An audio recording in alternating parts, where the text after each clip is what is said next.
Ben şöyle söyleyeyim, yani bu yani çok önemli bir şeydir. Yerasimos diye Stefanos Yerasimos'un Az Gelişmişlik Sürecinde Türkiye'de bir kitabı var. O kitabı muhtemelen Türkiye'nin, hani Türkiye'de siyasete ilgisi olan epey bir insan okumuştur. Muhtemelen şu anda Türkiye'yi yöneten çevreler de okumuştur. İşte Kürt hareketinin önemli kadrolarının da o kitabı okuduğundan eminim. Onun ilk şeyinde söylediği bir şey vardı. Bu Cumhuriyeti ve Kurtuluş Savaşı'nı Türklerin işte Kurtuluş Savaşı'nı anlatırken söylediği bir şey vardı. Bütün ulusal kurtuluş mücadeleleri son tahlilde aslında şu kararlılığı ortaya koyabilme işidir. Yani ben varsam burada var olur. Ben varsam benimle birlikte olur. Ama ben yoksam benim yokluğum üzerinden tarif edilmiş bir süreç hiç kimse için olmaz. Evet. Şimdi burada gerçekten... Yani Kürtler mutsuz olacaksa başkaları mutlu olmayacaktır. Hayır, olmaz öyle bir şey. Yani bu böyle bir şey fedakarlık değil. Yani Kürtler başka halklar için, başka toplumlar için inanılmaz fedakarlık yaptılar. Bu fedakarlıktan başka bir şey. Yani Kürtlerin şu aşamadaki tutumu aslında yani gerçekten tarihsel önemdedir. Hem insanlığın onuru açısından önemlidir. Çünkü orada durdurdukları şey, karşı oldukları şey, mücadele ettikleri şey sadece Kürtleri tehdit eden değil, somut pratikle ortaya çıktı. Bütün dünyayı tehdit eden, bütün dünyanın barışını ve özgürlüğünü tehdit eden bir anlayışa karşı mutlak, net bir mücadele veriyorlar. Ama aynı zamanda kendi onurları içinde mücadele ediyorlar. Kürtler şimdi herkese bunu söylemeli.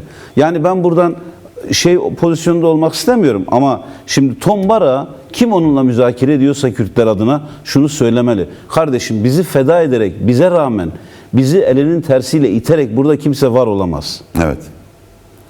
Böyle bir şey yok. Saygılı olalım. Biz buradaki bizim gibi olmayan herkese saygılı olalım. Sizinle de ilişkilerimizi kimleyse bu dünyada herkesle mücadele ediyoruz ama saygısızlık yapmıyoruz. Saygılı olalım ama bizimle de saygılı ilişki kuracaksınız. Biz buradayız, binlerce yıldır buradayız ve burada olmaya devam edeceğiz. Bunun bir bedeli varsa bunu ödeyeceğiz. Bu bedeli ödeyeceğiz. Evet. Yani öbür türlü bu coğrafya, dünyanın hiçbir yerinde, yani bu işin esası bu. Yani dünyanın geri kalanı şunu anlamalı. Ya bu coğrafyada binlerce yıldır Kürtler var. Bizim bu coğrafyaya ilişkin bir hesabımız varsa o zaman Kürtler orada varlar. Onlara rağmen olmaz. Bir de şöyle bir gerçek. Hem onların rızasını almak gerekir, Kürtlerin rızasını almak gerekir. Orada ne olacaksa Kürtlerin rızası olmalı ve Kürtlerin aktif katılımı olmalı. Tabii biz şöyle söylüyoruz, 40-50 milyon hatta 60 milyon Kürt var diyoruz. Bu sadece bir söylem midir yoksa burada bir real aktörden mi bahsediyoruz Orta Doğu'da yani? Bundan dolayı mı? Bu coğrafyada Kürtler mutlu olmasa kimse mutlu olamaz. Ya çok somut, neden mutlu olamaz? Yani 100 yıl boyunca Kürtler mutlu olmayınca kimsenin mutlu olmadığını gördük. Yani ne oldu yani Kürtleri mutlu etmeyen Suriye'nin sonunun ne olduğunu gördük. Suriye gördük. İran'ı gördük, işte Irak'ı gördük. İran'daki durum ortada. Türkiye'de peki insanlar mutlu mu? Aslında biz bir şeyi söylemeye çalışıyoruz. Yani bir şeyi anlatmaya çalışıyoruz. Her gün orada yoksulluktan yakınan, her gün emekliler işte ayağa kalkıp açlıkla terbiye oluyoruz, acımızdan ölüyoruz falan diyen, hakikaten de öyle olan Türkler mutlu mu bundan peki? Yani 40 yıldır Kürt özgürlüğünü boğmaya çalışan devletin bütün politikaları, son 20 yılda AKP ile netleşen süreç Türkleri mutlu etti mi? Bu böyle bir şey yok. Yani hakikaten Kürtler orada toplumun önemli bir kesimi, yani hatta çok bile olsa bir kesiminin mutlak mutsuzluğu üzerine bir mutluluk inşa edilemez.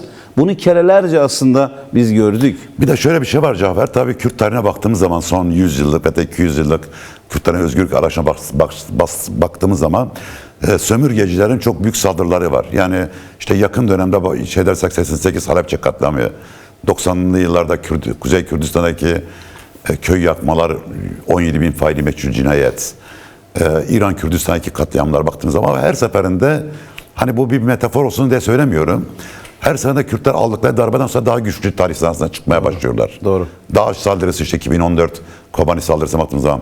Bu saldırı Kürtleri güçlü mü çıkarıyor bu süreçten? Yani şöyle aslında çok... Bir propaganda olsun demiyorum. Yok, yani hayır. Tarihsel analitik bir şey yapalım. Analiz yapmak istiyorum yani. Evet, ben aslında o analize şuradan katkı sunayım. Birinin bir sözü vardı. Diyor ki İrlandalıların ülkesi vardır, Almanların devleti vardır. Böyle tarif ederken işte anlatıyorlar. işte Kürtlerin de artık inanılmaz bir şey oldu. Muazzam bir toplumsallığı var. Muazzam güçlü bir toplumsallığı var. Şimdi bu aslında son 40 yıllık mücadelenin ortaya çıkardığı bir şey.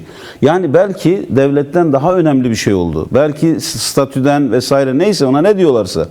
Ondan çok da önemli bir şey oldu. Ve bu ondan çok da önemli olan şey kendine muhakkak bir hukuki karşılık yaratacak. Bir statü yaratacak. Bir statü yaratacak. Artık bu saatten sonra buradan geriye dönüş yok. Bir de bir Zaten şey... bugün bir yürüyüşte şöyle bir şey vardı. Almanca yazmışlardı. Köyün yürüyüşüne sanıyorum. Rojava statü şimdi diye. Belki Doğru. bunu söylemenin daha açıktan dillendirmenin zamanı geldi. Tamam bir özerk yönetim var ama uluslararası camiye, uluslararası devletlere şunu söylemek gerekiyor. Artık bu halk bir şekilde hem Orta Doğu'da hem de küresel çap siyasetinde bir statü sahibi olması gerekiyor. Öyle ve böyle. Muhakkak böyle Cahit. Bir şey çok önemli. Şimdi ben gerçekten Türkiye'de bu süreci uzaktan izleyen, hatta bu milliyetçi histeriler yüzünden, hani bu 100 yıllık zehirlenme yüzünden takip eden şeye soruyorum yani. Bir CHP seçmenine soruyorum. Yani Rojava düşerse, Kürtler baskı altına alınırsa İmamoğlu'nu nasıl cezaevinden çıkaracaksınız? Özgür Özel'e soruyorum. Her hafta sonu bir yerde miting yaptın. Rojava düşerse ve Kürtler baskı altına alınırsa Miting bile yapamaz. sen nasıl Miting İmamoğlu'nu cezaevinden miting dahi yapamaz. çıkaracaksın? Ben sana Tabii. söyleyeyim. Miting Hangi de. sendika bundan sonra hak mücadelesi verecek eğer Kürtler baskı altına alınırsa? Evet. Hangi kadın özgür sokakta dolaşacak? Yani bu tek başına Kürtleri ilgilendiren bir şey değil. Bizi ilgilendiriyor. Bizim buna net bir tutumumuz var. Ama kimse yanılmasın. Bu sadece Kürtleri ilgilendirmiyor. Yani Arapları ilgilendiriyor, Farsları ilgilendiriyor, Tabii. bütün bölgeyi ilgilendiriyor.